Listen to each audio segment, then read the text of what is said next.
Astra ran, heart hammered in her chest. Muscles screamed, but the prize she carried fueled her. Behind, the guttural roars of her tribe echoed across the plains. They wanted it back, the music. Her rough-spun tunic scratched her skin. Sweat stung her eyes, blurring the path ahead. But she didn't dare slow, not while the rhythmic thump of pursuing feet pounded the earth. Her fingers tightened around the plastic case. This music, this JoeyEaz, it spoke to her soul. A forbidden sound in her tribe's world of drums and chants. She had stolen it for herself, for a moment of peace, a moment of escape. Now she ran for her life, ran for the chance to hear his voice. The plains abruptly ended. A chasm scarred the earth, a dizzying drop into a valley painted in shades of green. Mist clung to the trees below. Astra didn't hesitate. Leaping, she scrambled down vines, ignoring the scrape of rock against skin. The air grew heavy, humid. Giant ferns brushed her shoulders, releasing a sweet, earthy scent. Strange birds called from the canopy above, their songs alien to her ears. But still, the sounds of pursuit echoed behind her. They wouldn't give up, not easily. A flash of movement. 2 men, her brother and a cousin, emerged from the trees. Their eyes burned with anger and a strange envy. They too had heard the music, felt its pull. She dodged their grasping hands, her heart a drum against her ribs. The valley floor gave way to a steep, rocky incline.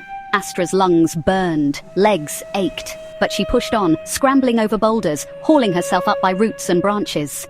Above, the sky peeked through the canopy, a sliver of hope. Rain began to fall, slicking the rocks, turning the earth to mud. Astra slipped, cried out as a sharp stone tore at her arm, but she didn't stop, couldn't stop. The music, a promise of solace, kept her going. A roar from behind, not her pursuers, but something else. Deeper, more primal. A monstrous shape crashed through the undergrowth, her tribe's hunting beast, unleashed. They were desperate. She risked a glance back. The beast's eyes, glowing with malice, met hers. Section 4, hunted by shadows. Fear lent her speed. She fled through the downpour, the beast's heavy breathing close behind. Trees whipped at her face, tore at her clothes. Thorns drew blood, but she didn't slow, couldn't allow herself to think of the pain. The forest floor grew darker, the canopy thicker, blocking out the light. Shadows danced around her, taking on monstrous shapes. Was she losing her mind? Or were the spirits of the forest toying with her? It didn't matter. She had to keep moving. The scent of the beast grew stronger, its heavy panting closer. She could almost feel its hot breath on her neck. Desperation clawed at her. She had to lose it. But how? In the distance, a faint glimmer of light. A way out? Section 5. A moment of respite. Bursting from the tree line, Astra stumbled onto a narrow, overgrown path. Ahead, a rickety wooden bridge spanned a deep ravine. Moonlight glinted off the rushing water below. No time to hesitate.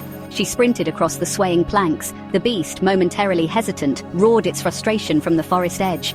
It wouldn't follow, not across the bridge. Astra collapsed on the other side, gasping for breath, her body trembling with exhaustion. She had escaped, for now. Clutching the CD case to her chest, she allowed herself a moment of rest. The rain had stopped. Stars twinkled coldly above. A sense of peace settled over her. She was alone, free, almost.